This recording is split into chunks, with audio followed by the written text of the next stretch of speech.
Hello, and welcome to this week's Rights in Russia interview. It's May 26th, 2022, and today our guest is Lisa Sundstrom, professor of political science at the University of British Columbia, where she teaches courses in international relations and comparative politics. Her regional area of expertise is Russia and the former Soviet Union, and her major research interests include democratization, human rights, gender politics, and NGO activism in both domestic and transnational politics.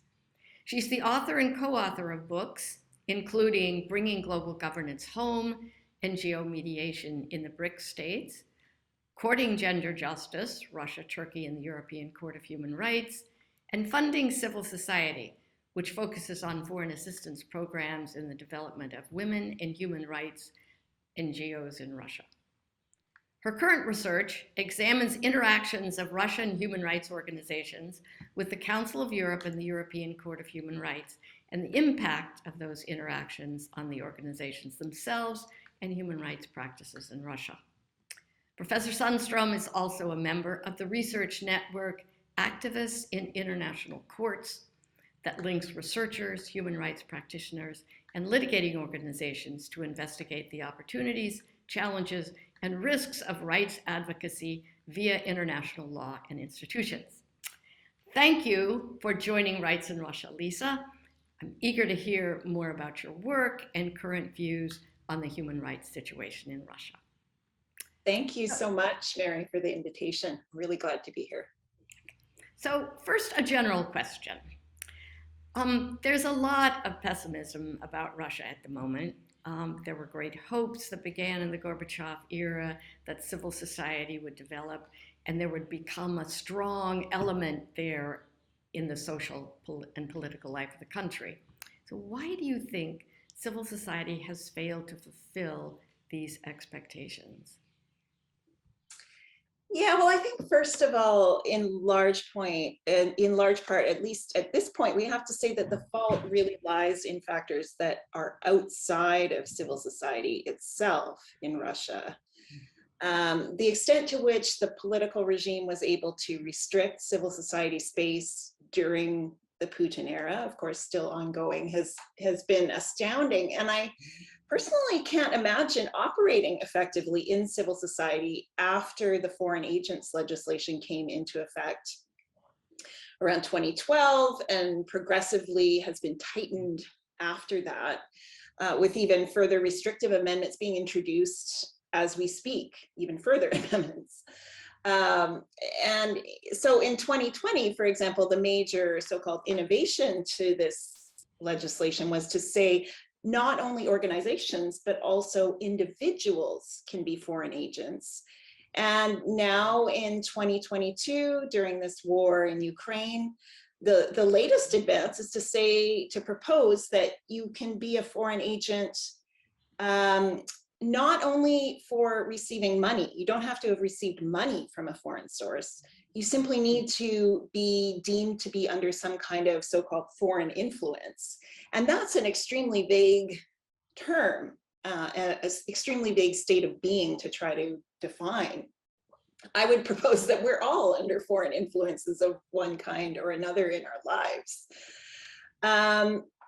And actually, prior to the war and the latest restrictions that were instituted for civil society activists, I was starting to actually have quite a bit of hope about civil society in Russia and the future. In my latest research, I've sort of looked more at feminist and environmentalist organizing. And in those areas, while you don't see a lot of sort of formal organizations being created or built or old organizations gaining strength, you see a lot of sort of informal organizing that's being done largely by people of younger generations. And that really gives me a lot of hope for the future, or it was until this most recent set of events have happened. But now, of course, with the war underway, it's a really, really tough time. So almost all civil society activists who engage with some sort of contention with the government have found themselves needing to leave the country or go sort of underground, almost completely silent in what they're doing. And opposition of almost any kind is considered to be treasonous. So, you know, of course, there was a lot of, I did some of the work earlier on about the roles of foreign donors in the country. And at that time, I could have pointed to other weaknesses and failures in civil society, you know, that are induced by donors, and maybe we'll get into that a little bit. But I think all of those weaknesses or failures really pale in comparison to the structural constraints that civil society has faced. I mean, we could think about a counterfactual imagining of what would have happened if civil society had been stronger, had been more networked and politically engaged prior to Putin coming to power.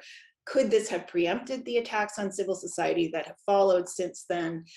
I think it's a little difficult to say, but I imagine probably not. It's been hit with some pretty strong blows by the state. So you mentioned foreign funders, and I'm wondering, do you think that they played a positive or negative role with regards to civil society? Like almost anything else in life, I think it's a mixed bag. Really, there are positives and there are negatives for sure. There are great things that foreign funding and foreign funders did in Russia during the time that they were spending there. And this is, you know, starting largely in the early 1990s and into the early 2000s, really giving material capacity to NGOs that could not have existed otherwise at that time. The 1990s in Russia were a really difficult economic time, and there wasn't much of a culture of domestic philanthropic giving that had developed in Russia in a broad sense. And so donors really, where they supported efforts that had some attraction for Russians, had some constituencies on the ground that existed, the impacts, I think, were largely positive in terms of what groups were able to achieve. So if we think of things like Memorial's historical work and how well-known Memorial was, or crisis centers for victims of gender-based violence, I think the support that donors gave to those initiatives were really, really helpful and effective. But of course, there were all kinds of unintended negative effects that happened, and those have been discussed a lot by many people. So one of them is that sometimes foreign donors had their own pet priorities that they wanted groups to follow, and they sort of push those priorities more than listening to what Russian civic activists really wanted to do. I think that was a fault, especially in the very early periods, more than they kind of learned and developed later on. Donors didn't always have a greatly attuned sense of Russian culture and the ways that society operated in Russia. Initially, they were way too focused on Moscow and St. Petersburg, and they didn't spread resources across the country very evenly. But that all changed over time in a pretty positive direction. Now, unfortunately, some of these early negative impressions of donors driving civil society agendas were all too convenient for the government to start accusing foreign-funded NGOs of being tools of foreign donors and governments. And so the government started to accuse foreign donors of, I mean, Putin himself called them Pied Pipers, calling the tune of how NGOs would behave. This was not accurate at all, especially by the time the foreign agents legislation was introduced, when Putin came back for his second set of time in power. But unfortunately, these impressions provided a convenient excuse for these restrictions and new laws to be instituted. So that was an unfortunate, negative, unintended side effect of all of this, I think. You mentioned Memorial, and I'm wondering what you think about the closure of these organizations and whether this is a significant turning point in the history of civil society, or is it just another bump in the road? Right. I don't know if I see it as a turning point per se. I do think it's a very significant event, and it's a big signal or symbol, perhaps we should say, of what's going on. But I think of it more as a culmination of what we've kind of seen coming for years, rather than a sudden shock to the civil society system or environment, if we want to call it that. The fact that the eventual final closure of Memorial happened in the middle of this war that Russia's raging in Ukraine makes it less shocking to me, at least, than it would have seemed if we didn't have the war environment in place. And the situation for civil society right now is generally so dire that I'm not at all surprised at this particular turn of events. However, I'm always a kind of an optimist, and I would like to see this particular time period as a huge bump in the road. Maybe not even a bump in the road. We might even see it as like a cul-de-sac, but not a cul-de-sac in terms of a dead end road, a cul-de-sac in terms of you've come to the circle at the end of the road and you're going to turn that circle. It looks like a dead end right now, but after reaching this very low point, things are going to turn around eventually. Things look really dire right now with everyone in disarray, scattered all over the world, unable to coordinate with one another. But I do think this situation will pass and it will shift to better times eventually. I really have hope for the fact that Russian society has lived for 3 decades now with some sense of freedom to associate, to speak, to have freedom of movement, both inside and outside the country. And I do think that resistance to the current status quo will eventually build up in important parts of society and start to turn things around. Mm-hmm. So let's just look for a minute at the history of the regulatory environment for civil society organizations in Russia. And as you mentioned, we can see how things have ended up with the foreign agent law and the law on undesirable foreign organizations and individuals you also mentioned. So, but to what extent is it fair to say that the Russian authorities never really accepted the right of association, that is, the right of independent civil society organizations to exist in Russia? Right.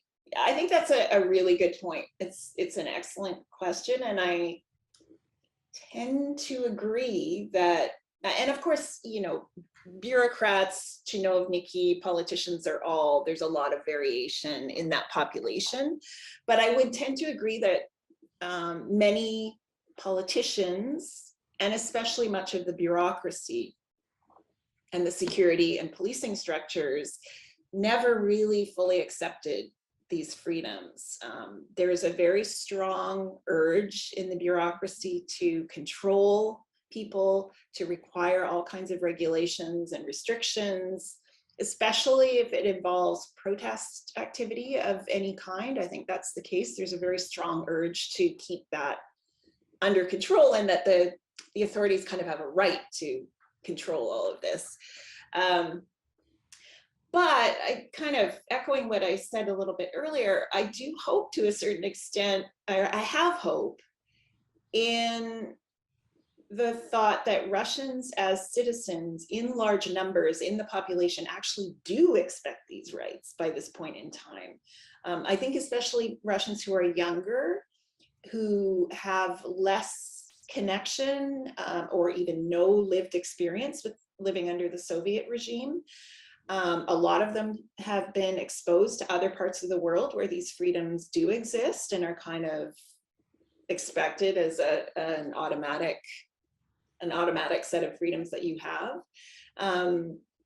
That there's a large portion of the population in Russia who now think that way, and they expect entitlement to these rights. And I do have hope that that's going to win out in the end, even if a lot of the bureaucratic inertia is still dragging its feet. Mm-hmm. Well, that's good to hear.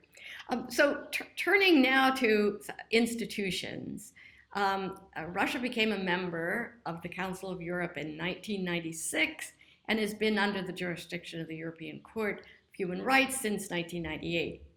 But now Russia has left the Council of Europe, and the jurisdiction of the European Court will end this coming September. So what was the reason that the relationship between Russia and the Council of Europe broke down? Yeah, I think it was a long-term process that happened. Of course, the last straw was Russia's invasion of Ukraine. And that was really, I think, just a bridge too far that the Council of Europe couldn't tolerate from a member state. Having one member state just blatantly invade another one is beyond the pale of the rules and the principles of the Council of Europe. But there were lots of tensions that were building for a long time before that. So Russia had been suspended from the Parliamentary Assembly already twice for 2 other military campaigns, in Chechnya in the early 2000s, the Second Chechen War, and then the annexation of Crimea. And Russia had sort of rather recently been reinstated to the Parliamentary Assembly in 2019 after that Crimea-related suspension. But things had really been bad at kind of a lower simmering level, often I think below what the public pays attention to, but certainly internally within the Council of Europe. Secretariat and institutions, things were bad for a long time. So I remember, for example, interviewing staff in the Secretariat of the Council of Europe in 2010, and then again in 2019, who were responsible for aspects of Russia's execution of judgments that are issued by the European Court of Human Rights. And even in 2010, those staff were overwhelmed and frustrated by the Russian government's lack of serious attention to the judgments, lack of response to requests for information from the court, and lack of will to do any implementation of the judgments. And I mean, they sort of always have paid the fines, the direct compensation to victims, and have been notably very prompt with that historically.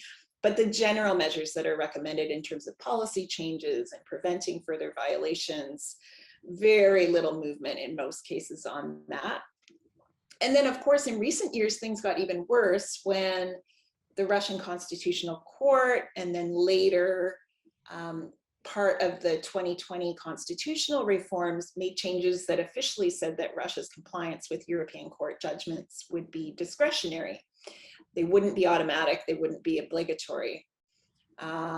So Russia was sort of being alternately non-responsive and belligerent in its interactions with various council bodies over time. And I think the writing was on the wall. Many people were speculating for a long time. Russia kind of kept semi-threatening that they would leave the Council of Europe. And this, this latest invasion of Ukraine was the last straw, and it had to happen, which is unfortunate. Right. So are there any positives that you could take from the history of interaction with the Council of Europe and the European Court of Human Rights? Definitely a few different things. Well, one thing kind of at a more meta level, I suppose we'd say that people think about in international relations in terms of international organizations is that membership in the Council of Europe, at least in the earlier period, really helped to socialize a lot of bureaucrats and diplomats from Russia into European standards and perspectives on different issues. So another example from my research is back in 2010, I was interviewing a staff member at the Russian Constitutional Court who was, otherwise up to that point in the interview, I was thinking, this is not a very sort of liberal-minded person, quite, strongly nationalist Russian views. And then yet he started to tell me about the Venice Commission, an advisory body on constitutional law that's attached to the Council of Europe. And he really waxed eloquent about how wonderful this was and how much he had learned from it, how important it was for the Russian Constitutional Court's learning, and saying that he really drew upon its work a lot in his thinking. So you could argue, yeah, that was all bluster. It had no effect. The Russian Constitutional Court, of course, afterwards partially rejected the influence of the European Court of Human Rights. But I think for that, that's just one example of a person, and there are probably many people like that who were exposed to these influences and standards, and it kind of stuck with them and could become important in the future. And there are other researchers out there who have looked at how Russian domestic court judges have learned from the European Convention, have kind of looked at how judgments are written by the judges at the European Court, and have taken lessons from that about what is a more sophisticated way to write a judgment in a court, and kind of borrowing from that. So that's all really interesting to me. For civil society actors, I think there have been really important positive outcomes up until this point, and this is a really sad moment for them. So the Parliamentary Assembly, various offices in the Committee of Ministers, and the court itself have been places where civil society actors have been able to voice their views. They've had a place to give alternative accounts to those of the government. And those council bodies have largely respected these civil society actors' knowledge and expertise. I know for sure that the court relied a great deal on Russian civil society groups' evidence to inform their decisions regarding things like disappearances in Chechnya, violence against women in Russia, prison conditions in Russia, and so on. And the Russian activists really relied on the court as a tribunal of last resort for all kinds of human rights complaints when the domestic legal and political system failed them. In some cases, the decisions of the European Court actually did lead to small policy changes, but things like improving state systems for paying welfare benefits in a more timely, reliable manner, or turning important political actors into being more positively disposed towards legislation on domestic violence, which it hasn't so far ended up coming into being, but the court's rulings with regard to violence in Russia, I think, pushed certain actors towards thinking that this was an important piece of legislation that needed to be adopted, and it may pay off in the end at some point. Mm-hmm. And so some people have argued that Russia really should have been expelled earlier from the Council of Europe for failing to meet its obligations, as you kind of referred to earlier. So do you agree that that would have been better? No, I don't actually. I mean, I kind of get the point about it's hypocritical to allow them to still be part of this club and pretending that Russia's a country that the Russian government really respects democracy and human rights. I understand those concerns, but I disagree really because of the things I just said, that so many civil society activists and direct victims of human rights violations really valued those institutions for reporting and monitoring. And the court was important to them for adjudicating and passing judgment to validate their claims of human rights violations and putting on record what had happened to them with evidence, clarity, etc. And of course, the compensation that people received from the Russian government as dictated by the court for victims of human rights violations was really important to a lot of people. So for them, Russia's continued membership in the court was crucial. And of course, for member states, part of the philosophy of keeping non-compliant states in the fold of an international organization is the argument that engagement is more effective than ostracism. So keeping up dialogue and pressure through membership in an organization is more effective than cutting those ties entirely and excluding a country from membership. There's a huge debate in international relations and in diplomatic circles more generally, but there comes a certain point for international organizations that have standards and criteria for membership where exclusion in the end is the only morally acceptable option. And I understand that now, but I do think as long as possible, it was valuable for a lot of Russian citizens for Russia to be in the Council of Europe. Do you have a sense of what those organizations, those individuals that did and that have over the years interacted with the Council of Europe and the court, what they're doing now? I mean, do you have a sense of where they are and what's happening? Yeah, so I don't want to name names without permission, but I follow the activists more than victims per se. I mean, there are an awful lot of people who have cases that are still in the pipeline to be judged by the court. And those are still supposed to carry on until they're completed. The open question is, why would Russia bother to comply in any sense or do anything in response to judgments after they've announced their withdrawal? But for activists, they're going through a really hard time. I mean, there are organizations that are having disagreements within them about what to do next and how to operate. Do you operate from within Russia and try to carry on? Parts of the organization have stayed, parts of the staff of the organization have fled the country, and they're in other parts of the world trying to pick up the pieces and see what they can do in terms of advocacy. There are some lawyers who are very committed and passionate about finding a way to take this terrible situation, leave the country, and actually play a role in prosecuting Russia for its crimes in Ukraine.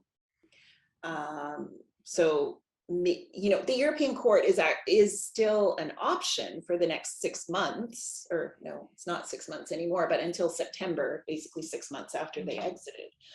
So that's a possibility for a little while.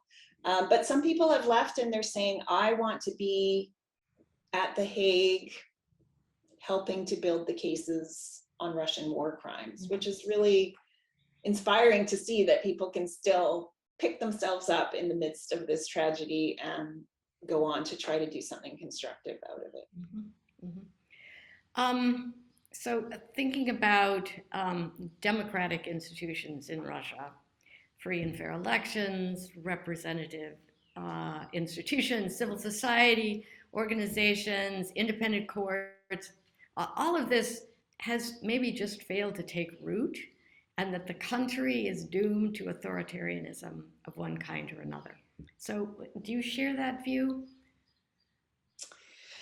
Not really. I mean, right now it's difficult to be optimistic, but I tend towards optimism generally in life. And I've really always disliked the history is fate school of thinking about democracy and authoritarianism in any particular country. I mean, we know that certain structural conditions in a country help to foster and sustain democracy or discourage democracy. So things like level of economic development, whether you've got a strong rule of law, a strong civil society is part of what's clearly associated with democracy being able to succeed. But I really don't think any country is doomed to authoritarianism just because it has a long history of being authoritarian. I would say Russia had some version of democracy for a while and had partial democracy for a few decades after the breakup of the Soviet Union. And we know, like, looking sort of generally historically around the world, democracy is something that's often takes multiple attempts. It's not a first try success kind of endeavor. And if we think about lots of countries in the region itself, you think of Poland, for example, or you think of lots of countries around the world, this is the case. It takes multiple attempts and there's a lot of back and forth. So Russians had a taste of democracy and human rights for a generation at least, and this is going to be an important building block to move forward with. One thing we know, just to paraphrase something that the scholar Amartya Sen has observed, one thing we know is that no country where democracy has existed, in no country where democracy has existed, have people demanded its downfall in favor of authoritarianism. That generally doesn't happen. Authoritarianism usually overcomes democracy because there are elites at the top and power holders who make it happen, rather than people demanding it in large amount from below once they've had democracy of some kind. So I do think it's going to be a 2 steps forward, 1 step back process, maybe for a long time in Russia, but I don't think Russia's doomed to forever have dictatorship as its way of governing itself. And my final question, sort of looking beyond the borders of Russia, I mean, do you see any future relationship between Russia and international justice systems more generally? Oh, well, it's not going to be a friendly relationship for the foreseeable future, I think. Of course, Russia will still be a member of the United Nations, a universal body of all states, so territorial entities that are considered states. So it'll still be a member of the United Nations and still be subject to UN treaty bodies. So the Russian government is still going to be monitored and judged by bodies like the UN High Commissioner for Human Rights, the Committee for Elimination of All Forms of Discrimination Against Women, the CEDAW committee.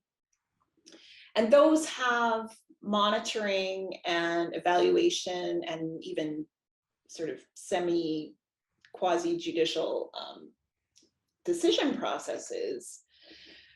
Like all states, Russia's still going to be subject to the International Court of Justice at The Hague. It's still subject, as I said, until September to the jurisdiction of the European Court of Human Rights for human rights violations that are conducted to that point, including in Ukraine. And in theory, though it's difficult, and there's been a lot of discussion and speculation about this, in theory, it's possible to have those individuals responsible for war crimes in Ukraine brought to justice at the International Criminal Court. That's going to be an extremely hostile relationship with all of those institutions, as Russia's increasingly isolated in the world. It's kind of being relegated to a status of pariah state in international organizations. That's going to continue for some time to come, beyond the end of hostilities in Ukraine, I think, as these cases proceed in the coming years. So it won't be easy. As I said, it won't be a friendly relationship, but I think there are pathways to hold Russia to account.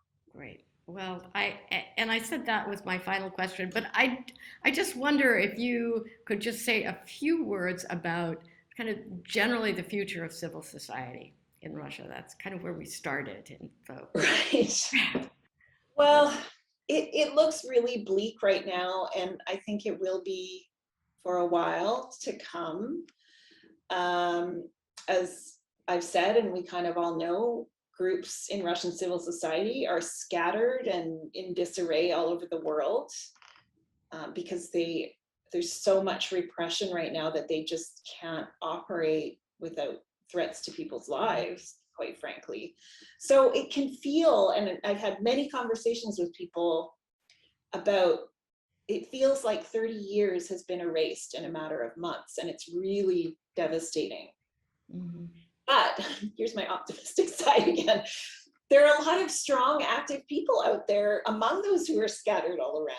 And a lot of them are quite determined to return to their activities as soon as possible. A lot of them are quite determined. They've either stayed in Russia or they're quite determined to go back as quickly as they can. And I'm really convinced that the current levels of repression cannot be maintained in a society that's tasted freedom to the degree they have for 3 decades. Once civil society does somehow start to reorganize and resume activities, I do think things are going to look quite different. So people are going to be very wary of relying on outside resources from outside Russia, I think. I think a lot of formalized organizations that were mainstays in civil society, like Memorial, for example, will be having to, they'll probably start again in some form, but they're going to be quite different because I think by then some of the older longtime leaders will have moved on from the organization, ceased their activism by then, and they won't any longer be able to lead them. And new generations, younger people will have different ways of thinking about doing things. So I think a lot is going to change.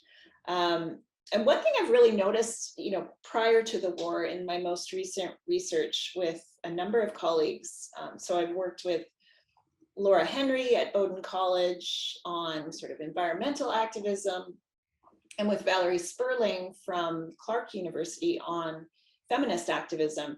And what we've noticed in both those areas is that the new and emerging groups in civil society have been lately rather decoupled from having formal legal organizations. They tend to operate much more informally, not even having legal entities. And this is partly to avoid the foreign agents and legislation and other legislation. They operate more often as networks or initiative groups, do a lot of online activity rather than having brick and mortar offices. Mm-hmm. That's partly in response to this repression. And I imagine as repression continues, or as people have very strong recent memories of it, and as the country's going to go through a pretty significant economic recession, I think, these informal types of mobilization are going to resume and continue. They're more flexible, they're more quick on their feet, they're more able to pivot quickly to new ways of doing things, and they don't require as many material resources to operate them. So I think things will look different when we get out of this immediate war situation, but I have a lot of optimism for potential. Great. That's a great note to end on. And I want to thank you so much for lending, both your scholarly and practical expertise and perspectives on the current landscape in Russia right now. We wish you the best in your research and networking, and hope to see you again in Rights in Russia. Thank you so much, Mary.